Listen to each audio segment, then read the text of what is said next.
মোৰ প্ৰিয় বন্ধু বান্ধৱীসকল, মই এটা নতুন ভিডিঅ'লৈ আপোনালোকৰ ওচৰলৈ আহিছোঁ। আজি বৰ্তমান মই জুৰিয়াত আছোঁ।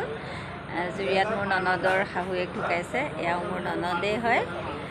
গতিকে এয়া আনুষ্ঠানিকভাৱে কালিৰ অনুষ্ঠান আৰু আজিৰ শ্ৰাদ্ধৰ অনুষ্ঠান ইমানতে সামৰণি পৰিছে। ৰাতিলৈ মৎস্যভোজন আছে।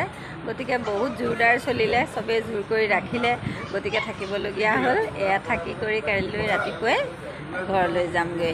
আৰু গতিকে আইগৰাকী যিগৰাকীৰ মৃত্যুবৰণ কৰিলে, তেখেতো খুবেই সৰগৰহী আছিলে।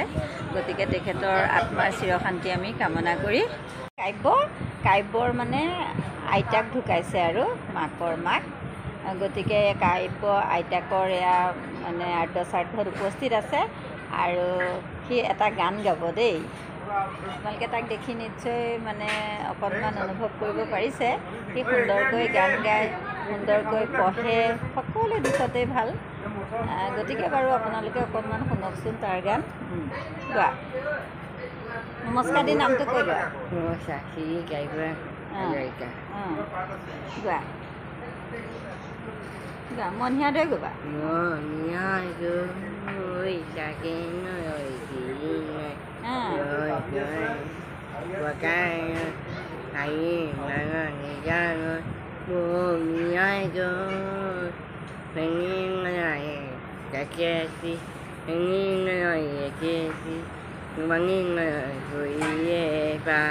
ধুনীয়া।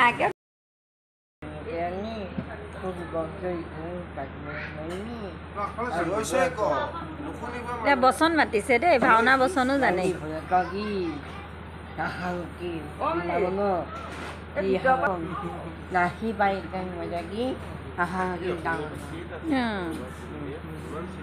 নাচা অকণ এতিয়া, দিয়া অকণ নাচি দিয়া এতিয়া।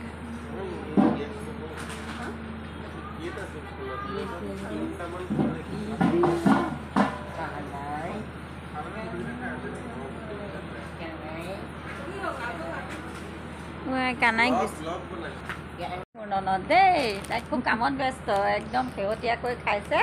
এইকেইদিন বহুত কষ্ট হৈছে। গতিকে এতিয়া কামত সহায় কৰিবলৈ মোক ৰাখিছে আৰু। গতিকে মই আছোঁ থাকি পেলাই ব্লগটোতে বনাইছোঁ আৰু দেই। ঠিক আছে, নামটো কি কোৱাচোন? তুমি পঢ়িছানে নাই? তোমাৰ ঘৰ ক'ত? তেলীয়া গাঁও। আৰু স্কুলখনৰ নাম কি? কোন ক্লাছত পঢ়িছা?